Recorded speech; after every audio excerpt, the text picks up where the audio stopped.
السلام علیکم ګرانو هیوادوالو، خدای دې وکړي چې ټول روغ جوړ او خوشحاله اوسئ. امید لرم چې ژوند به مو هر روان وي. یو نوی درس ته هرغلاست. نن زموږ د درس موضوع دی exprimer son désaccord en français. Je ne suis pas d'accord. نور ما وایئ. یعنی دې په ځای تاسو نورې جملې استعمال کړئ. یعنی خپل د فرانسوي ژبې کچه لوړ کړئ. Je ne suis pas d'accord. دا هم صحیح ده، خو لیکن دې په ځای نورې جملې هم استعمالولی شئ. Je ne suis pas d'accord. Je ne suis pas d'accord. Je ne suis pas d'accord. یعنی زه موافق نه یم، زه همغږی نه یم. Je ne suis pas de ton avis. Je ne suis pas de ton avis. Je ne suis pas de ton avis. زه تا سره موافق نه یم یا زه ستا نظر سره موافق نه یم، یعنی زه ستا د نظر نه یم. Je ne partage pas cet avis. Je ne partage pas cet avis. Je ne partage pas cet avis. زه دا نظر نه شریکوم. یعنی یو څوک خبرې کوي او هغې نظر سره موافق نه یي. یعنی ورته ویلی شي چې je ne partage pas cet avis. یعنی زه ستا دا نظر نه شریکوم، یعنی د ستا د نظر سره زه موافق نه یم. Je suis contre. Je suis contre. Je suis contre. زه مخالف یم. Je n'approuve pas de tout. Je n'approuve pas de tout. Je n'approuve pas de tout. زه بیخی نه تاییدوم یا زه بیخی نه منم. Je ne suis absolument pas d'accord avec toi. Je ne suis absolument pas d'accord avec toi. Je ne suis absolument pas d'accord avec toi.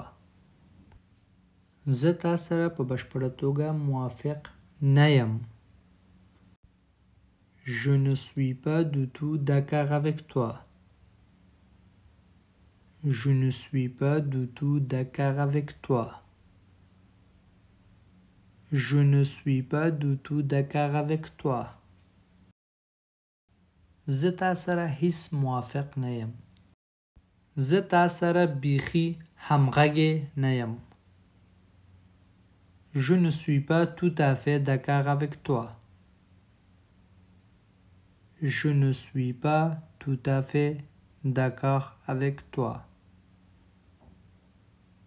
Je ne suis pas tout à fait d'accord avec toi. زه تا سره بالکل موافق یا همغږی نه یم. Je n'en suis pas sûr. Je n'en suis pas sûr. Je n'en suis pas sûr. زه مطمئن نه یم. Je n'en suis pas certain. دا sûr پوزې certain هم استعمالولی شئ. Je n'en suis pas certain. زه ډاډ یا مطمئن نه یم. Tu as tort. Tu as tort. Tu as tort. تو غلط ای. Pas de tout. Pas de tout. Pas de tout. بالکل نه. Absolument pas. Absolument pas. Absolument pas. یقیناً چې نه. Je n'ai pas exactement la même opinion à ce sujet. Je n'ai pas exactement la même opinion à ce sujet. Je n'ai pas exactement la même opinion à ce sujet. یقینا چې په دې موضوع زه تاسو سره یو قسم نظر نه لرم، یعنی زما نظر تاسو نه جدا دی.